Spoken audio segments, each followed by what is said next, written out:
pero nabawasan din ang lakas niya kaya hindi siya makapagbawas ng timbang. Mangiyak-ngiyak noon si Tadakoro nang lapitan ito ni Kanzaki at sinabing kung gusto nitong manalo ay ituloy lang nito, at kung ayaw naman ay umalis na lang. Ang payo ni Kanzaki ay hindi tama na umayaw kung may kagustuhan naman pala itong manalo. Dahil mahusay si Tadakoro pagdating sa sprinting ay doon umano ito magpakadalubhasa at gawing pinakamagaling ang sarili. Nagpatuloy si Tadakoro sa tulong ng kapitang si Kanzaki hanggang sa makita na niya ang ganda ng ginagawa niya. Para kay Kanzaki, maaring maging mahusay si Tadakoro kaya naroon siya para turuan ito pero maaari ding matalo ito sa susunod na karera. Pero alam niya na magpapatuloy lang ito sa kabila ng pagkatalong iyon hanggang sa makamit nito ang unang pagkapanalo, at doon umano magbabago ang pagtingin ni Tadakoro sa mundo kaya pipilitin nito na manalo muli, gaano man kahirap o ilang beses mang magkamali. Ginamit nilang dalawa ang mga pagkatalo nilang iyon noon para mas tatagan pa sa laban nila ngayon. 250 metro na lang ang natitira at ngayon ay nagawa na nilang pantayan si Izumaida, pero mas lalo nitong binilisan at sinabi sa sarili na tingnan lang nila kung kakayanin pa ng dalawa. Saglit na naalala ni Naruko ang tungkol sa pagiging talunan niya dati at pinagtatawanan pa siya ng mga mas malalaking siklista, pero sa kabila ng lahat ng iyon ay nagpatuloy pa rin siya at hanggang ngayon ay nagsisikap pa rin siya na manalo kaya sinabi niya kay Tadakoro na tapusin na nila ang laban na iyon.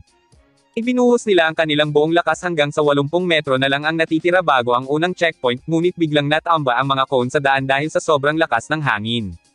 Mabilis na nakapag-isip si Izumaida ng paraan para maiwasan ang mga cone nang sa gayon ay hindi siya sumemplang.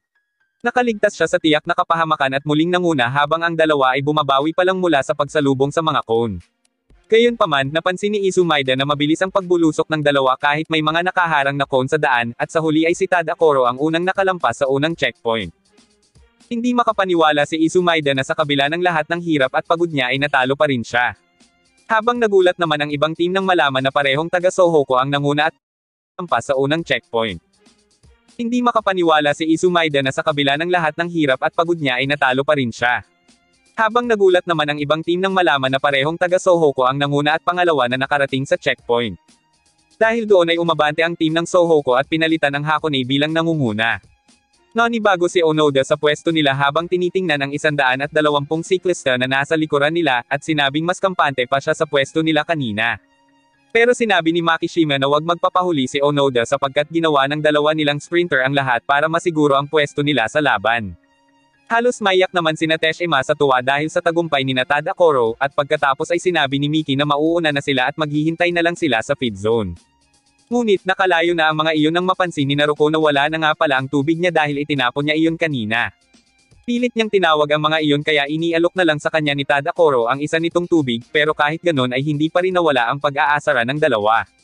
Habang nakatingin si Izumaida sa mga ito ay napatanong siya kung bakit hindi ang mga ito umiwas sa mga cone na nilipad ng hangin. Sabay na sumagot ang dalawa at sinabing sayang lang sa oras, bagay na ikinagulat ni Izumaida sapagkat maaari yung ikahulog ng mga ito. Para kay Tadakoro, kusa siyang naghahanap ng tagumpay sa bawat pangyayari sa buhay niya, kaya naman pinaghihirapan niyang maabot ang tagumpay na inaasam niya kahit maligo pa siya sa putik at alikabok. Pinati ni Tadakoro si Izumaida dahil sa bilis na ipinakita nito at inamin na inakala niyang hindi niya na ito maaabutan kanina. Pero dahil sinabi umano ni Izumaida na nakatuon lang ang pansin nito sa Interhigh, iyon din ang naging dahilan kung bakit hindi nito naranasan ang maraming pagkapanalo at pagkatalo.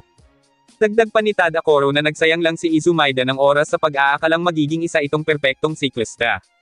Pinilit ni Izumaida na magpaliwanag tungkol sa pagiging perpekto niya, at sinabing natalo lang naman siya ni Tadakoro dahil pinili nitong wag iwasan ang mga nakaharang na cone kanina sa kalsada. Tinanong ni Tadakoro si Izumaida kung naisip ba nito na umiwas sa mga cone dahil lang sa pag-iisip na mahuhulog siya sa bike, sapagkat silang dalawa umano ni Naruko ay nag-iisip lang na kaya nila iyon. Doon napagtanto ni Izumaida na natalo nga siya dahil hindi sapat ang galing niya. Maya-maya pa ay napansin ni Onoda na pabalik na ang magagaling na sprinter sa bawat team, kaya sinabi ni Makishima na iyon ay dahil tapos na ang trabaho ng mga iyon sa karera sapagkat malapit na sila sa mga bundok, ibig sabihin ay ang mga climber naman ang lalaban ngayon.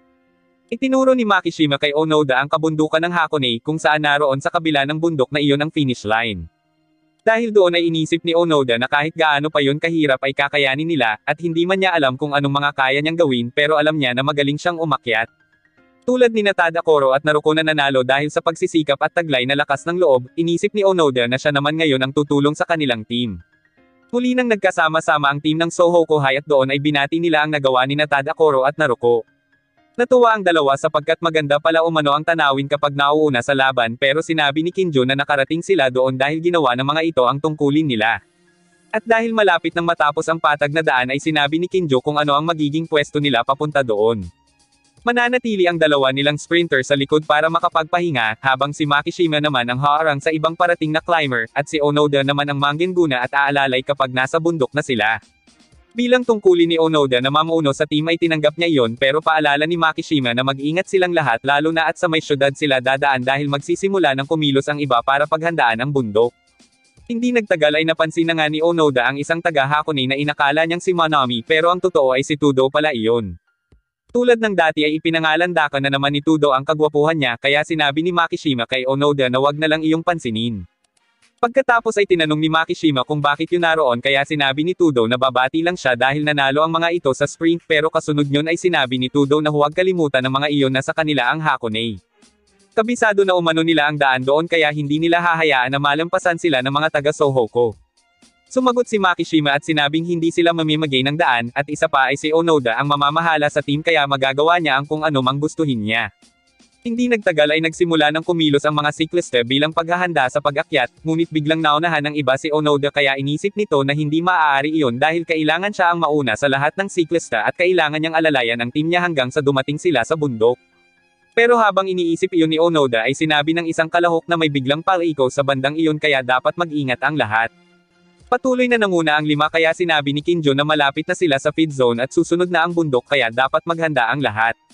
Ngunit napasigaw bigla si Naruko nang mapansin na nawala sa likod niya si Onoda. Nang mga oras na iyon ay nahulog na pala sa kanilang bike ang ilang mga siklista sa palaikong daan at kabilang doon si Onoda. Dahil doon ay si Imaizumi muna ang pinamuno ni Kinjo habang wala pa umano si Onoda nang bigla nilang marinig na may sumemplang sa kalagitnaan ng laban.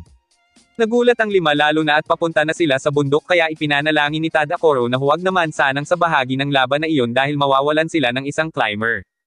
Sa kalagitnaan ng daan ay napagtanto ni Onoda na napasali siya sa mga sumemplang kaya agad siyang bumangon para hanapin ang bisikleta niya. Ngunit habang inaayos pa lang ni Onoda ang natanggal na kadena ay nagpatuloy na ang iba sa pagpedal at napag-iwanan siya.